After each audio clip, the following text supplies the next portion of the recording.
Jai Hind, dear students. Welcome to Shri Ram Public School online classes. This is your English class.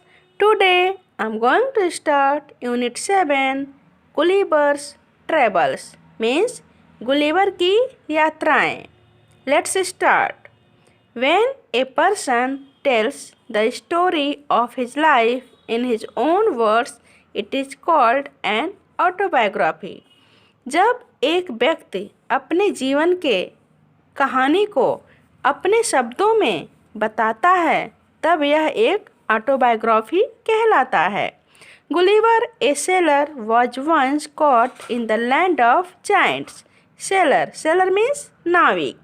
Land of giants means दैत्यों का देश. Gulliver a sailor was once caught in the land of giants. Gulliver एक नाविक था. एक बार वह दैत्यों के देश में पकड़ा गया. This is how he describes his experience. इस तरह वह अपने एक्सपीरियंस मीन्स अनुभव को किस तरह डिस्क्राइब करता है, बताता है. On the 16th of June 1730 we discovered land. 16 जून 1730 को हमने धरती की खोज कर लिया. Our captain sent a dozen men with vessels for water if any could be found. हमारे कैप्टन ने पानी के लिए बर्तनों के साथ 1 दर्जन आदमी को भेजा. If any could be found, यदि वहाँ पर किसी को पानी मिले. When we came to land we saw no river or spring nor any inhabitants. जब हम धरती पर पहुँचे तब हमने वहाँ देखा वहाँ पर कोई नदी नहीं थी, न तो कोई नदी की धारा थी, न तो वहाँ पर कोई रहने वाला था. I went on to explore. मैं खोजता हुआ चला गया. The country was barren and rocky. Barren means बंजर, rocky means पथरीला. The country was barren and rocky. देश बंजर और पथरीला था. I turned back to join the crew only to see them getting into the boat and rowing for life to get to the ship. I turned back to join the crew. मैं अपने group को join करने के लिए पीछे की तरफ मुड़ा. Only to see them getting into the boat. तब मैंने देखा कि वे बोट पर चढ़ रहे थे. And rowing for life to get to the ship. और अपने जीवन को बचाने के लिए और जहाज पर चढ़ने के लिए rowing means पतवार को खे रहे थे. Before I could reach them, I observed a huge creature walking after them in the sea as fast as he could. Before I could reach them, इसके पहले कि मैं उनके पास पहुंच पाता, I observed a huge creature walking after them in the sea as fast as he could. मैंने एक बड़े से प्राणी को समुद्र में उनकी तरफ जाते हुए देखा. वह उतना जल्दी जा रहा था जितना जल्दी हो सकता था. The water of the ocean reached only till his knees. समुद्र का पानी उसके घुटने तक ही पहुंच पा रहा था. However, the monster was unable to overtake the speeding boat. फिर भी मॉन्स्टर चलते हुए बोट को ओवरटेक करने के लिए असमर्थ था. I turned back quickly. मैं पीछे की तरफ जल्दी से मुड़ा and climbed up a steep hill. और सीधी सी पहाड़ी के ऊपर चढ़ गया. With fields of barley on either side. जिसके दोनों तरफ बार्ली मीन्स जौ के खेत थे. And the corn rising up to 40 feet. corn means मक्का. और जो मक्के थे वे 40 फीट ऊपर की तरफ बढ़े हुए थे। There was a fence to pass from one field to the other. एक खेत से दूसरे खेत में जाने के लिए वहाँ पर एक फेंस मीन्स बाड़ा भी बना हुआ था। It was impossible for me to climb because every step was 6 feet high. मेरे लिए चढ़ना इम्पॉसिबल था क्योंकि प्रत्येक स्टेप 6 फीट ऊंचा था। I was trying to find a gap in the hedge when I discovered one of the inhabitants in the next field walking towards the fence. जब मैं हेज में एक गैप खोजने की कोशिश कर रहा था तब मैंने देखा कि वहाँ रहने वालों में से कोई एक दूसरे खेत में फेंस की तरफ आ रहा था। He was of the same size as the creature chasing the boat. वह उसी साइज का था जिस तरह का प्राणी बोट का पीछा कर रहा था। I was struck with utmost fear and astonishment and ran to hide myself. मैं बहुत ज़्यादा और आश्चर्य से डरा हुआ था और अपने आप को छिपाने के लिए वहाँ से भाग गया। He called in a voice much louder than a trumpet. वह ट्रम्पेट से भी ज़्यादा ऊंची आवाज़ में चिल्लाया। It sounded like thunder. इसकी साउंड बिजली की आवाज़ की तरह थी।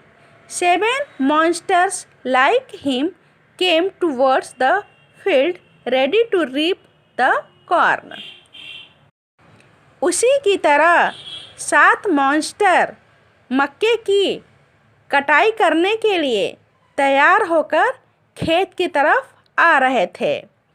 They carried a reaping hook which was very big. वे एक रीपिंग हुक को लिए हुए थे जो बहुत ही बड़ा था।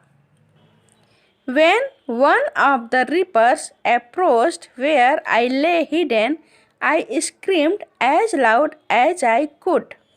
When one of the reapers approached, जब रीपर्स में से एक मेरे पास आया where I lay hidden, जहाँ पर मैं छिपा हुआ था, I screamed as loud as I could. मैं डर से इतना ज़ोर से चिल्लाया जितना ज़ोर से मैं चिल्ला सकता था। The creature stopped reaping. Creature कटाई का काम रोक दिए। Picked me up between his thumb and forefinger. मुझे थंब और फोरफिंगर के बीच में उठा लिया। मीन्स उसने मुझे अपने मुट्ठी में उठा लिया। And brought me close to his eyes. और उसने मुझे अपने आँखों के पास ले आया। 60 feet above the ground, जो ज़मीन से 60 फीट ऊपर था। He looked at me with curiosity and blew my hair aside to get a better view of my face. He looked at me with curiosity. वह मुझे उत्सुकता से देखने लगा। And blew my hair aside to get a better view of my face. और उसने मेरे hair को फूंक मार के किनारे कर दिया ताकि वह मेरे चेहरे को अच्छे से देख सके। He called his friends and gently placed me on the ground. वह अपने दोस्तों को बुलाया और ज़मीन पर मुझे आराम से रख दिया। They all sat on the ground to take a good look at me. वे सभी ज़मीन पर बैठ गए ताकि मुझे अच्छे से देख सके। I walked slowly backward and forward, pulled off my hat and made a low bow towards the farmers. I walked slowly backward and forward. मैं पीछे और आगे की तरफ धीरे धीरे चलने लगा. Pulled off my hat and made a low bow towards the farmers. मैंने अपने हैट को उतार दिया और किसानों के सामने अपने सिर को झुका दिया.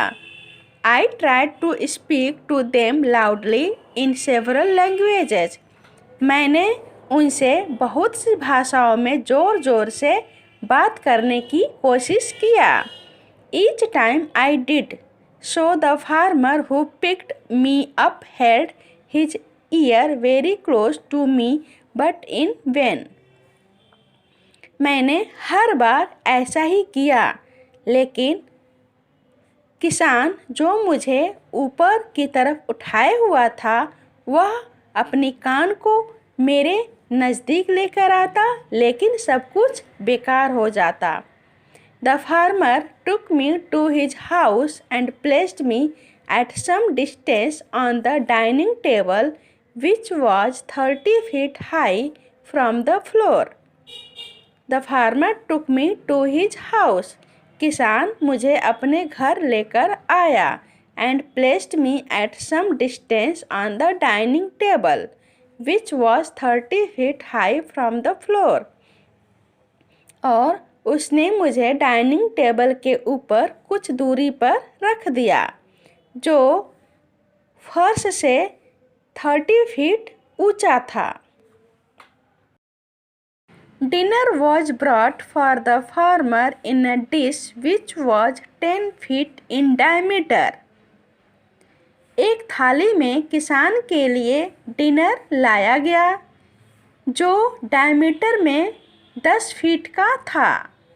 The farmer's wife crumbled some bread and placed it before me. किसान की पत्नी ने कुछ ब्रेड को तोड़ा और इसे मेरे सामने रख दिया. In the middle of the dinner, I heard a noise behind me. Dinner के बीच में मैंने मेरे पीछे एक आवाज़ को सुना. It was the purring of a cat that was 10 times larger than an ox. यह एक बिल्ली के घरघराने की आवाज़ थी जो एक बैल से 10 गुना ज़्यादा ऊंची थी. The farmer's wife was stroking him. किसान की पत्नी उसे सहला रही थी. Then entered the farmer's 1-year-old son in the arms of a lady. तब किसान का 1 साल का बेटा इंटर किया जो एक लेडी के बाहों में था. On seeing me, the child grabbed me from the table and put my head into his mouth. Grabbed means जल्दी से खींचकर उठा लिया. On seeing me, the child grabbed me from the table.